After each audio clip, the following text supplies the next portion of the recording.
Hi, I'm Garm1, and this is Midgardy RPG's cool crowdfunding show. Today I'm here with Mark MacKinnon from Discomi Games. How's it going? Great, thank you. Thanks for having me on, Garm. Oh, my pleasure. So you're here today to talk about the fourth edition of BESM, Big Eyes, Small Mouth. Why don't you tell me a little bit about that? Yeah, it's really quite exciting. BESM is what got me into the gaming industry back in 1997 with the first edition, and then under a previous company, we published two editions of that. About to publish a third, and ran into some financial troubles, and so that was sold off to White Wolf Publishing, who put out the third edition at that time.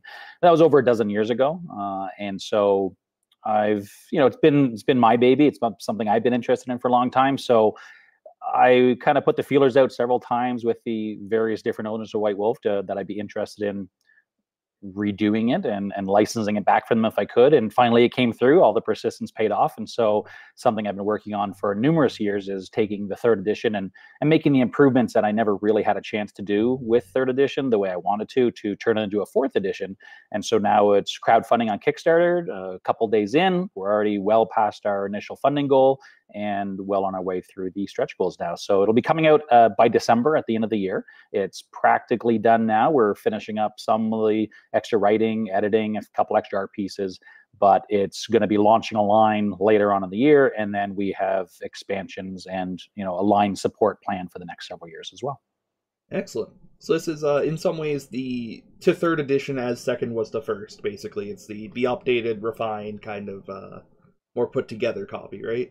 Yeah, and in many ways, a lot of the refinements that we did for third edition when we switched to a roll high system, we added on a setting, kind of a default setting, the BESM multiverse, which is optional, but kind of gives a context for a lot of the rule system that we use. So a lot of the third edition stuff is certainly in there. We've just expanded it, refined it, represented it in a more accessible way, and managed to, I think, make it a lot more accessible, but at the same time, still maintaining everything that people liked about BESM while making improvements of it. Rebalance the numbers a little bit. In number 3, some of the numbers didn't quite work out as we had planned, and it was a little bit rushed at the end. And obviously, with a company going under, it wasn't maybe not in the best headspace as well to get that product done. So having a holistic look at the entire line and determining the best way to move forward with it was something we were really happy with it. So you can call it 3.5, but I prefer 4. Yeah, fair enough. I can see why you'd want to avoid some confusion calling it 3.5. Yeah. So I've only played first-ish and second edition. I understand that third and fourth, the resolution is a little bit different, a little bit less bizarre, to say it somewhat politely, than the first edition. So why don't you tell me a little bit about that? Yeah, so the main core mechanism has always been a 2d6 roll, and in first and second, and a lot of the licensed products that we did, whether it's Sailor Moon or Tenchi Muyo, they were a target number under your stat, for example. So you might have a body stat of 8, and you're rolling 2d6, and then you're trying to get under your 8. The problem with that ended up one of the is it's somewhat counterintuitive, where a bonus is a negative and a penalty is a positive, which is a little unintuitive and has been since the beginning, but that wasn't a critical issue. A lot of it came to light whenever I was designing, going from BESM second edition into the expansion of Silver Age Sentinels, which was a superhero game, which eventually had the progenitor of Tristat DX, which was an expanded system. And so what that ended up doing, we found that we had to change dice sizes in order to get more powerful.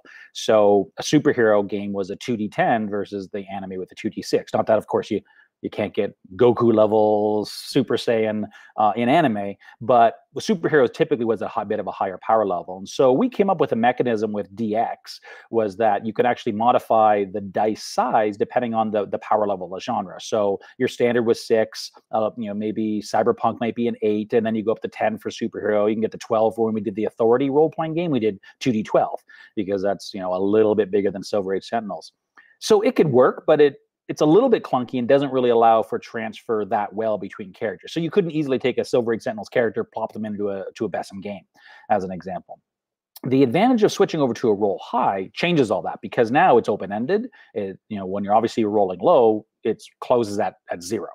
Where we're going roll high at open-ended. So now if you have someone that's a human level versus paranormal level versus superhuman versus godlike, their numbers get bigger and bigger and bigger, but you can still keep rolling 2 6-sided dice. But now when you're adding your 8 or 10 or 12 or 18 of your base numbers and then adding 2d6 versus some sort of target number that changes according to how difficult it is, it really opens up the system and becomes a lot more intuitive. So now bonuses are now positive and negatives are penalties. And so it was a decision that we didn't take lightly when we did third edition, but it does take away from some of the wonkiness. In addition, it allows us to do oppositional rolls and target number rolls independently of oppositional rolls a lot easier than it was previously with the roll under system. So I think it was vastly improved in third edition, and then we just took it to the next rebalance level in fourth edition. I'm looking forward to seeing how well that all works out, because we did a session of Demon Station Juku a couple weeks ago, and one constant sticking point was how unusual it is that to attack something successfully you have to roll under one of your own values, and what you're attacking was basically kind of irrelevant. Yeah, we had an independent attack and defense system. So you roll for attack, and then the defender rolls for defense. And if I roll for an attack and I don't succeed, then the defender doesn't need to defend at that point. But going with a roll high system and oppositional means there's one attack roll, one defense roll, whoever's higher wins. And that's a lot cleaner. Yeah, a lot less, a lot cleaner, like you said. So you also have the BESM Naked Edition, whose cover is kind of hilarious. Why don't you tell me a little bit about that? Yeah, so it's interesting. This goes back to second edition. So first edition came out, and it was a small 96-page digest-sized book, really, really light on the mechanism. That was kind of what I was into the designing back in '97. Got my inspiration from the Amber Diceless role-playing game. I was doing a lot of that back then. So I wanted super light, and I thought that it worked for what I was doing. But as soon as you come up with a super light game, and that's fairly successful, then people say, well, give us more, give us more. And so when we did second edition and brought on David Pulver, who comes from GURPS and has a lot of great knowledge on systems, we went with a little bit more complex on the second edition. And when that came out, you had a crowd of people that said, oh, give us more, give us more. And that's eventually led to Silver Age Sentinels, which is even crunchier. But you also had people said, well, it's too complex now. BESM first edition is where the complexity can be. So every time you come up with something new, you'll have people that want more crunch, more levels, more intensity, more rigorous system. And then you got the people that want it to be stripped down a little bit as well. So when third edition came out back in roughly a dozen years ago, obviously the industry has changed quite substantially, and there's a lot more indie style games out now, which are much rules lighter, a lot of them. Yes, you do have your Polis, you have your Invisible Suns and your fifth edition and all the crunchy stuff still, but you do have a lot more indie stuff that is on the lighter side, and lighter is what I prefer, certainly. So when we looked at doing fourth edition, we said, well, let's look at what can we do to please everyone. And as soon as you try to make one product please everyone, you ultimately will fail. So we didn't do one product. We're doing two products instead. And you can almost say we're doing a third product because of an expansion that we're going to be coming out with. I can talk about that a little bit later as well. But in fourth edition was the base game, the closest to third, kind of close to second in terms of the overall presentation and its simplicity. It does give a lot of character options still, but it is a simple system at its core. With BESM Naked, this came from an idea that I originally had with third edition, but I never got a chance to put it out. So it's nice to have it coming out for fourth edition. Is a simplified version of the core book that is completely standalone. So not just a condensed version of the game. We used to do something called Stingy Gamer Editions, which is take an existing book, strip out all the art, make the font really small, make it black and white, and then resell it at a cheap price. It's not that. It's not the same game as fourth edition, but it's fully compatible, and it uses the same ideas of the system. So instead of having 2 or 3 or 4 paragraphs describing how jumping attribute works, for example, and giving each level is specific, like you could jump 5 times your distance or 10 times your distance or 20 times your distance, and each level would be a little bit different with all of these built-in rules. Instead, we have a very simple thing that says, hey, you have jumping, and the higher level, the higher you can go. So it is, you could jump far distances, you can jump moderate distances, you can jump great distances. So it leaves a little bit more freeform, and that is really what calls back to first edition. That's how most of first edition was done, was using more quantitative or qualitative terms rather than quantitative. So a lot more description. And with BESM Naked kind of being on a play, it's a stripped down version of BESM. And so we had some fun with the cover, having all the characters just with no clothes on, well, their underwear, but having them stripped down. It's an idea of a game that is still BESM 4th edition. Same mechanics, same rules, but in a much more streamlined and narrative style format. So you can take a character in either BESM 4th or BESM Naked and bring them into the other one. The difference is you're either going to be increasing the kind of framework of the mechanisms, or you're going to be reducing them depending on which way you're going. But ultimately, the character with level 4 jumping or level 5 teleportation is still going to be a character that can teleport in both of them, but one is going to be much more prescriptive and one of them is going to be a little more free-flowing. And so we thought doing this way allows us to accomplish the goal of having something for everyone. If you like 1st edition or maybe closer to 2nd edition, then great, BESM Naked might be for you. If you want something a little bit crunchier or something between 2 and 3, then BESM 4th edition might be what you're looking for. And this way, people can choose what game they want to play and go between them as necessary. So it's a really great way to present the game. And the final thing, of course, is we know when people play games often, like for example, Dungeons and Dragons, not everyone's going to maybe have a player's handbook. And so, they're expensive games and not everyone can get a copy of it. So the advantage of people have BESM 4th edition, for example, maybe the GM or one of the players has the core book, but then all the other players has Naked, which is a less expensive book. It's half the price. And so it's a little bit easier buy-in. So if you're just kind of trying it out, maybe you're not a hardcore gamer, buying a $30 book is a lot different than a $60 book. And so it's a way to get more core rule books on the table for players to use as well. That's a really interesting tack, the lower price player's handbook kind of thing. I hadn't thought of that. That's cool. Yeah, it's something we've played with in the past with the Stingy Gamer Edition, as I mentioned. So you can have a $40 game, or you can get the $10 super stripped down, small font, black and white, no illustrations version of it. This one we felt it doesn't undersell it as a cheap product, but instead presents it as an alternative product that is still fully useful. And we think it's kind of a different presentation. Fate does something similar with their Fate Accelerated. It's a slight different presentation from what we're doing, but we think that this is the right decision for BESM. Yeah, and Naked certainly lends itself a bit more to a theater of the mind kind of play, by the sounds of it, if you're running strictly off of that. Yeah, certainly. I mean, it's not going to be as crunchy because of that. And so it's not intended to be a full-on LARP system, obviously, but something a little bit more free-flowing. So if someone is familiar with BESM 1st edition and how kind of things were taken there, like cybernetic body was an attribute, and it was, you have a moderately powerful, highly powerful, extremely powerful, and it's very, very vague. But in the vagueness, there is room for role-playing and room for people to kind of position themselves where they want to be. If you want the hard numbers, get 4th edition. If you are cool just kind of playing a little bit loose and you want something really fast and slim, then Naked's probably for you. Excellent. All right, well, that's the near present. You mentioned some future products, and I will get to that in a minute. But I do want to talk about the elephant in the room. I want to go back to the past a little. Guardians of Order did not go down easily. No. There is certainly some ill will in the tabletop games community to how that all went down. Is there anything you'd like to say to kind of talk about what happened there, clear the air a little bit? Sure, yeah, not a problem. It was a terrible time for me, not so much the gaming industry. I didn't have that much of an impact on it, but certainly a lot of people ended up losing out whenever Guardians of Order went under. It was a bad time. It was my inability to really run the company when things got difficult. When things are going well, back in the early 2000s, for example, the exchange rate, because we're a Canadian company, and so we're selling in the US mainly, exchange rate was good. We were doing well on sales. Everything was great. And even though I didn't have the full business acumen at the time, I could run the company appropriately. If I made some mistakes, it wasn't a big deal because of the fact that things were going well.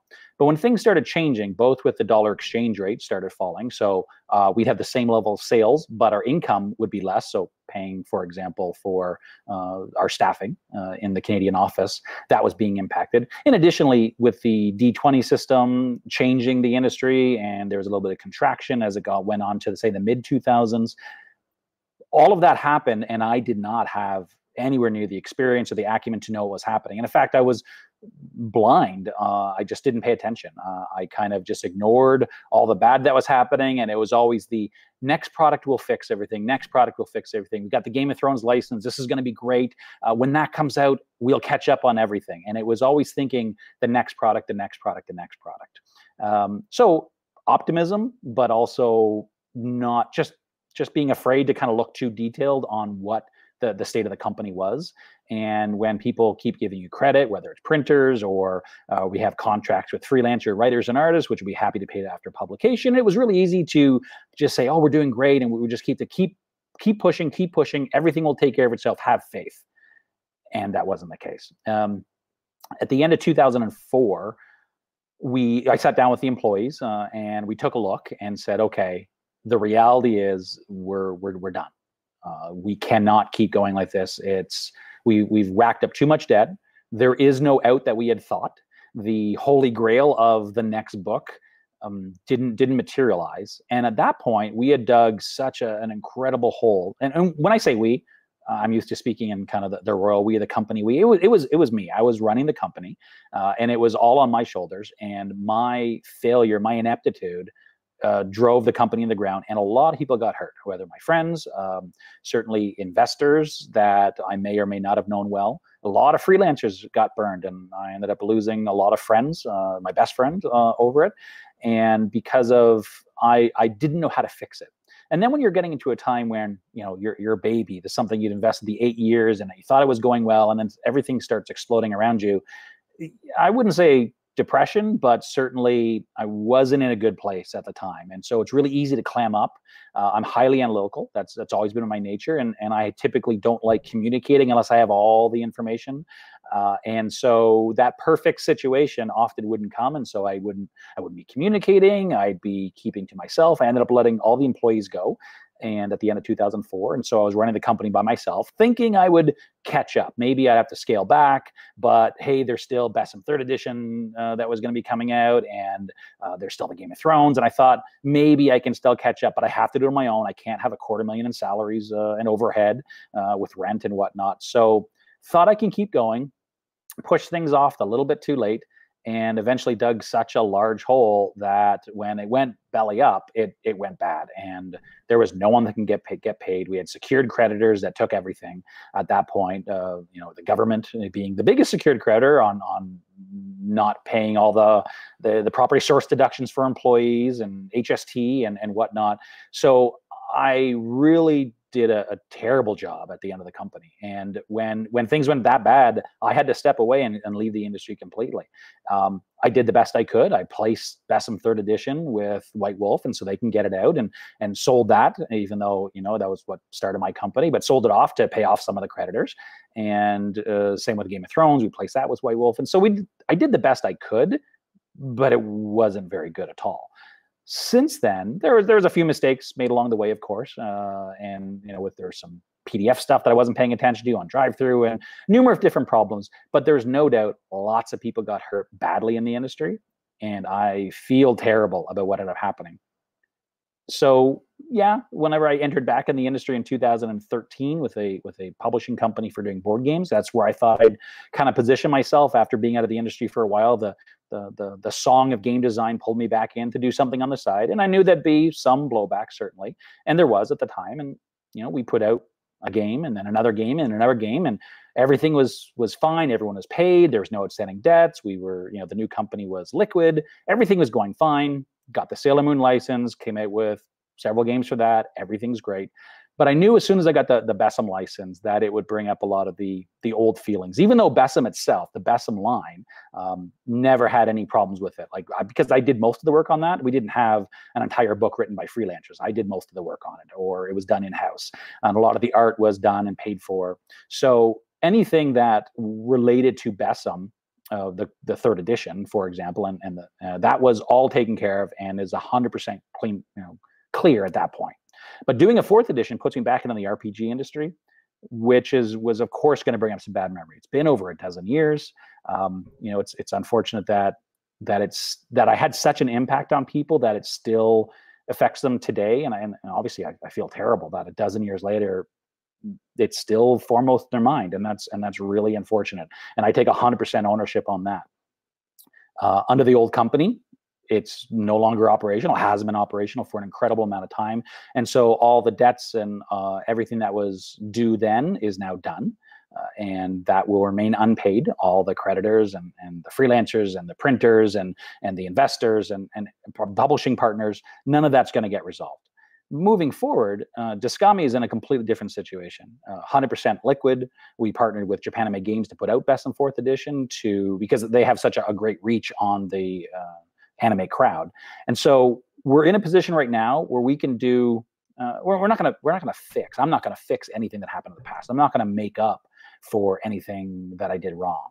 But we're gonna produce an amazing 4th edition product. Anime role playing is coming back. We are much leaner, meaner.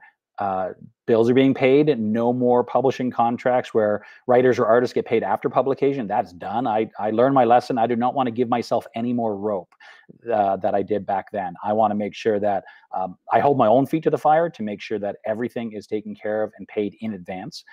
And so that's what we're doing. And it has been great so far. Sailor Moon has been incredibly successful.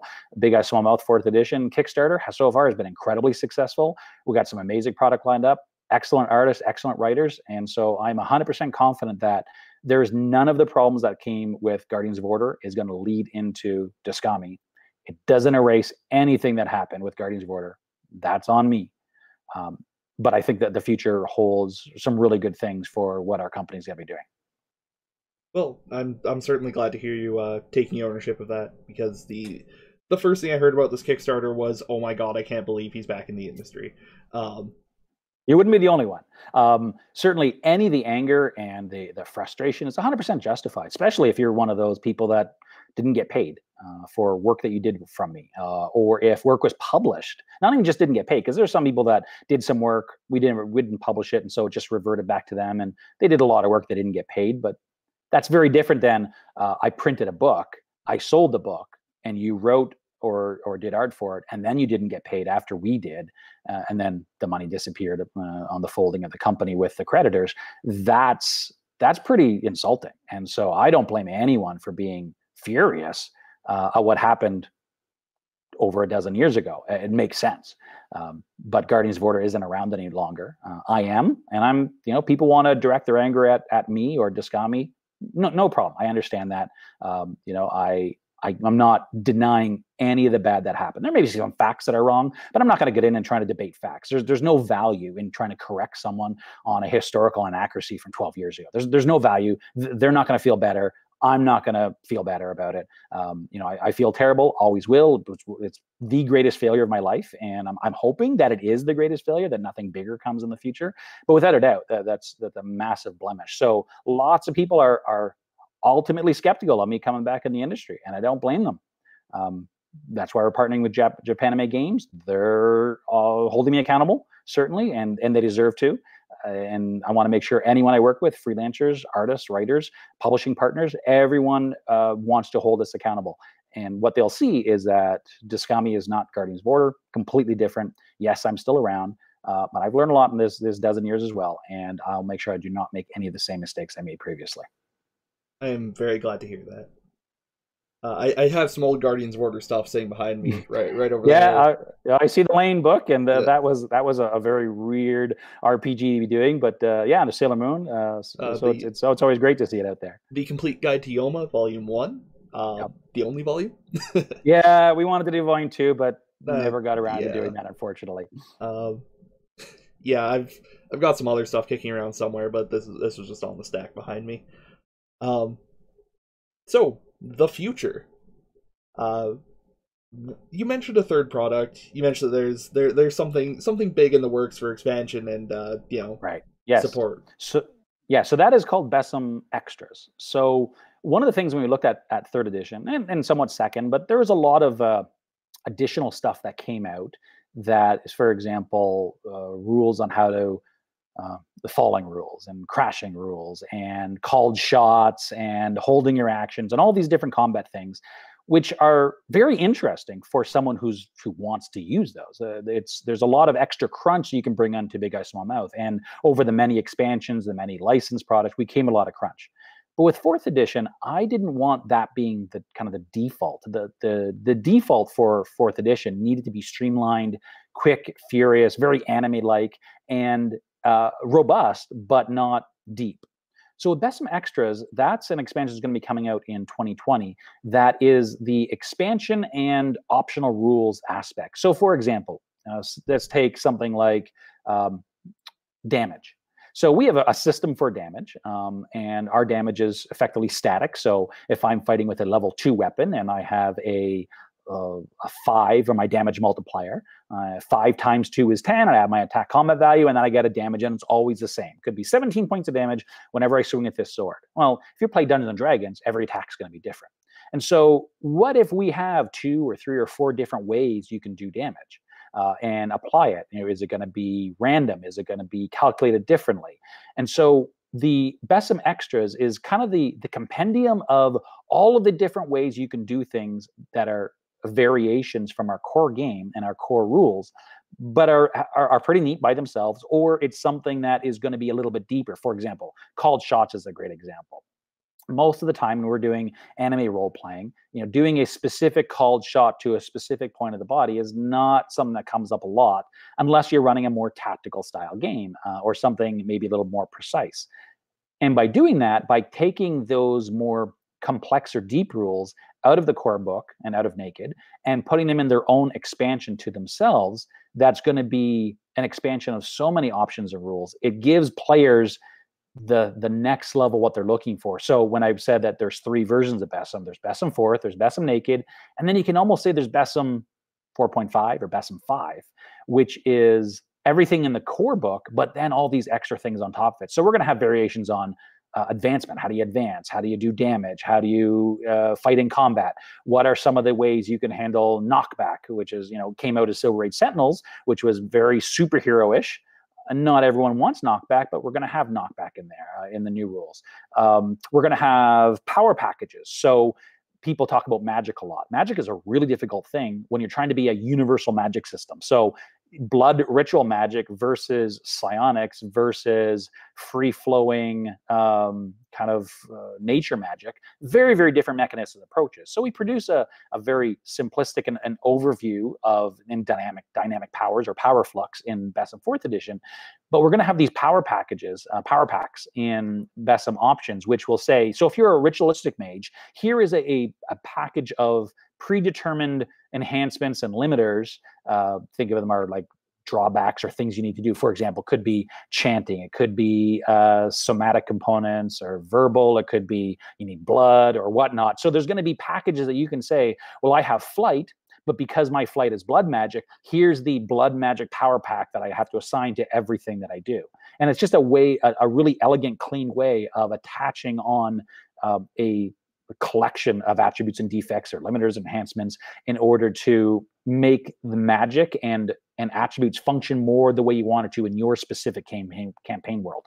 We touched a little bit about it when we did 3rd edition, but we're going to be doing a much more robust version in 4th edition with BESM Extras. So Extras is something I'm really interested in. It's going to give all the crunch to people that want super, super heavy stuff within BESM, which itself is a fairly light game, but it's also going to have extra characters, extra weapons and equipment, vehicles. It's going to have a lot of the additional things. So think of it kind of like the add-on toolkit for people that are looking to take their BESM further. You never need to use it. You don't have to buy it if you're happy with core BESM, but it'll give that a little bit more. So we're really excited about the presentation of simplified, standard, complex, 3 different products, not trying to produce one game that appeals to everyone. Yeah, it's very much in line with the old Arcana Unearthed for D&D 3.5 by the sounds of it. Yeah, I mean, I think it's the right way to do something like this. And you touched on this a little bit. Anime is a lot different than it was 20-ish years ago when the first edition of BESM came out. It's a lot more mainstream. It's a lot more, the Western conception of it is a lot more varied. How do you approach making specifically an anime role-playing game in 2019?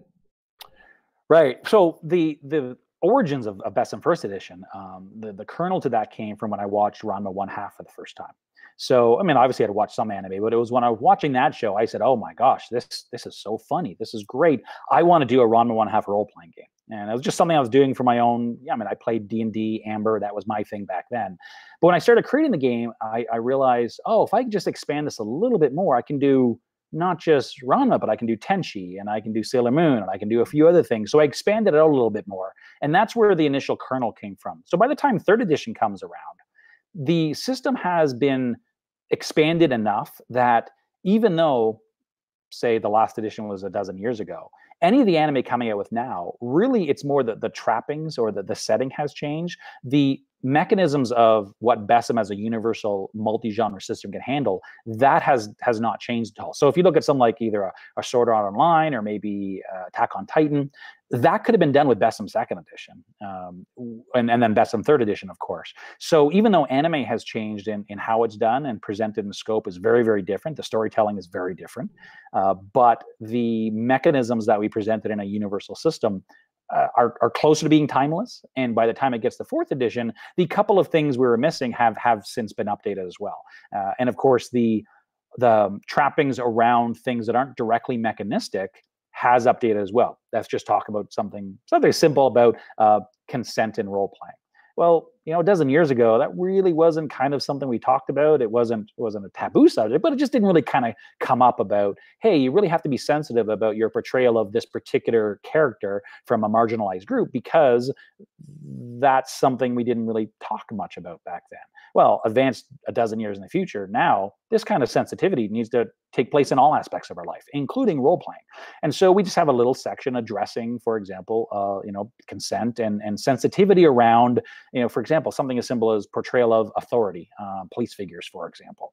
So, not everyone has the same relationship as with the police, as an example, as they did a dozen years ago, or even if their perspective hasn't changed, certainly the societal awareness has changed. And so the BESM fourth edition is not third edition because it's 12 years later. The world has changed. And so we're taking that into consideration. But mechanistically, there's not a lot of variation, even though anime has changed substantially since then.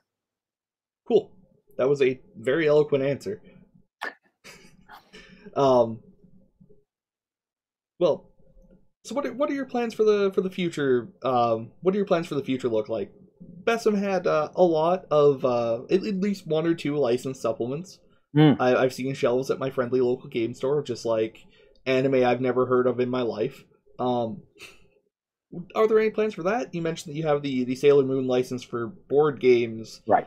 The Sailor Moon RPG was pretty much the thing that made the company first off. Is there a Sailor Moon Crystal BESM 4th edition somewhere in the future? Great question and fair question. We haven't announced anything yet. I think it'd be really neat to go back and doing something in the role-playing space with Sailor Moon, but it can't be the same presentation. Even if, say, Toei just gave it to me right now and said, do a role-playing game, it wouldn't look like the original Sailor Moon role-playing game. I think we have to take a look at the target market and change the presentation and do more accessible. For example, you look at the starter set for Dungeons and Dragons. Very, very different box set, almost kind of calling back to the old red boxes back when I first got into it, or the which came out a while ago, the Pokemon Adventure game, which was a role-playing game, it didn't really go anywhere after the first set, but it was a different presentation. It's not just a book, a hardcover book with many, many, many pages in it. It's not going to be in that presentation. So if I do something like, as an example, Sailor Moon, we're going to be looking at the presentation and say, how do we make this really what it needs to be at the time? And additionally, when I did a lot of the original role-playing games, so whether it was Sailor Moon or Tenchi Muyo or El Hazard, we did role-playing game and resource books, because at the time, there wasn't really a lot of English stuff out there at all for anime. And it was, if you were a Tenchi fan, where do you get Tenchi information? The internet was in its infancy, not quite 12 years ago, but it isn't what it is now. And so the need for a reference guide to some of this was also very important. There's people that picked up the Sailor Moon role-playing game and resource book, and we're learning things about Sailor Neptune and Sailor Uranus that because it wasn't on TV and maybe they didn't have robust internet back in 1998, that they didn't know about this type of stuff. And so what we need to present in a licensed product is not the same as it was back when I used to do them. So it's still super interested in doing licensed stuff. I don't want to lose the fact that BESM is still the core product, and we are a micro company. We're not going to be producing dozens of books every year. That we're not going to get to that point. I don't have plans to grow it that large. But doing a licensed product once in a while from either the new selection of shows, which some of them are pretty interesting, and I'm pretty engaged with some of them, or going back and doing a retro one. Although maybe the market isn't as big, I'd like to do a Sailor Moon one or Ranma. I think would be amazing. I'd love to do that. But now that I'm expanding also into board games, that's where my feature is for, say, Sailor Moon Crystal with board games. So we're going to be doing more of the Sailor Moon Crystal board games, tabletop games. Certainly doing something, if take an example of Ranma one half, doing an anything goes martial arts board game would be kind of cool too. So my view has changed somewhat. I'm not just role-playing games. I do believe tabletop is also very strong. So yes, I'm interested in license. Yes, I'm going to be continuing with the BESM core line, and we're going to be coming with expansions on the multiverse and genre books, and we're going to do BESM LARPing in the future, something I've always wanted to do and never got around to doing a LARP book for it. Love to do that. And then we do also have the rights to Silver Age Sentinels. When we license from White Wolf, we license the package of kind of tri-stat. And so Silver Age Sentinels, love to go back and look at the superhero role-playing and doing a second edition of that. It'll be slightly different again in terms of how we're approaching it, but I think there's room for that. It just comes down to making sure we don't overextend, we don't overpromise and underdeliver. Right now, all of our energy is focused into either Big Eye Smallmouth 4th edition and the Sailor Moon products we had coming out this summer. We had an expansion for our Dice Challenge game. We had the Truth or Bluff, which is coming out in August, and that's a core standalone game. And then I have another one in front of Toei for approval that's taken them a while because it's fairly lengthy in some of the aspects. That's a party game. And so kind of playing these two lines right now, but also keeping in mind that there's a lot of potential for the future. And I want to make sure that anything we do is going to give them the attention that we need and make it the best product it can be.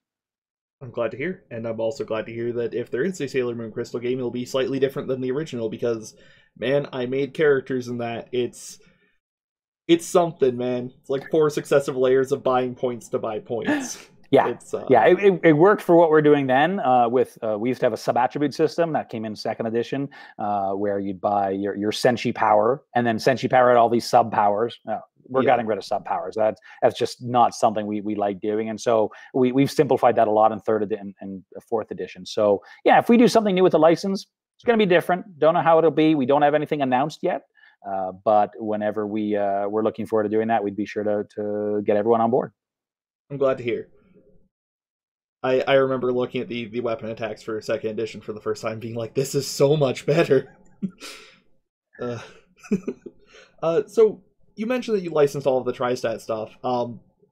This is a little bit selfish, and this is more of a me special interest thing. We're starting a Centauri Knights campaign like next week. Is there more Centauri Knights stuff in the future? I've read your letter at the front of the first Centauri Knights book, which is kind of sad in hindsight, where like we could do a whole line and then just that didn't happen. Yeah. So is there more Centauri Knights in the future? There could be, certainly. It's right now we're still kind of formulating what we're doing in the future, and Centauri Knights came out before our multiverse system came out. Centauri Knights as a setting works great in an Earth-like environment. Of course, it's in the future, but you can transport Centauri Knights into the cathedral world, for example, or numerous other ones. It can also stand alone unto itself. So we don't have anything on the books right now for Centauri Knights, but as this Kickstarter unfolds and we kind of gauge demand and see where things are going, it'll help set the course for the future. We have the next several years planned out, but it's fluid. And we may determine that there's some interesting directions we can take it in. We're always open to options from prospective developers and freelancers if they're looking at doing something. We'd love to have the opportunity to work with David Pulver again if that ever came up. So there's a number of different options of that. I would say don't hold your breath anytime soon for Centauri Knights. We had originally wanted to do more, but the initial sales when back in 2nd edition didn't justify us moving ahead with it because expansion supplements to supplements just reduce the pool so greatly. But we can do something perhaps interesting with a revised Centauri Knights that expands upon it. So certainly potential, but it's not something that's in the near future. I appreciate the honest answer. I'm sorry. It's a lovely setting. I'm a big fan. It is. Yeah. Anything else you want to cover while we're here? No, I think we've covered a lot of stuff, whether it's the history of the Guardians of Order or what's going on with Discami now or what's the future going to be. I would certainly just encourage everyone to take a look at what we're doing on the BESM 4th edition Kickstarter. Even if you have some hesitancy and you're wondering, is it, can we trust the product's going to be delivered? Is it something that we want to get into? BESM is 12 years old. Can it stand up to today's standards? Take a look at the Kickstarter. I think you'll be impressed. Japanime Games, they have an excellent reputation, and they're going to be the one publishing it. I'm working with them to get that out. So give it a look. Our website is besm4.life. So it's kind of nice. BESM for Life is the website, and that'll direct you to the Kickstarter. If you can't find that, it's on its own. But I'd say take a look at what we're doing. I think you'll be pleasantly surprised. If you're into Sailor Moon or anime stuff, take a look at our tabletop games. I think we're going to be making some good movements. We're not going to be able to redeem what happened in the past, what unfolded, but I think we're going to move forward without having any of the blemishes that was on the past. And anime role playing is back in a big way in 2019. All right. Well, thank you very much for coming on here. This is a little bit of dream come true. You were certainly on the list of people I would love to interview someday. Well, thanks, Sam. I really appreciate the opportunity to come and talk to you about this. Yeah, and I was gonna say I hope your Kickstarter gets funded, but it's already nearly twice. So yeah, congrats, by the way. It's awesome. Thank you. All right. Well, I guess. Oh, what's your favorite anime, by the way? That's what I meant to ask. Oh, it's Ranma 1/2. It'll always be my favorite. Fair enough. All right. Well, thank you very much for coming on and for everybody watching. Yeah, and for everybody. See ya. Thanks. Hi, I'm Garmbreak1. You might remember me from that thing that you just finished watching. If you enjoyed it, please consider supporting us on patreon.com/Midgardia or twitch.tv/Midgardia. That money goes to keeping the lights on, like that one right there, for both myself and Karu. That's all I got. I hope you enjoyed the video. Have a good day.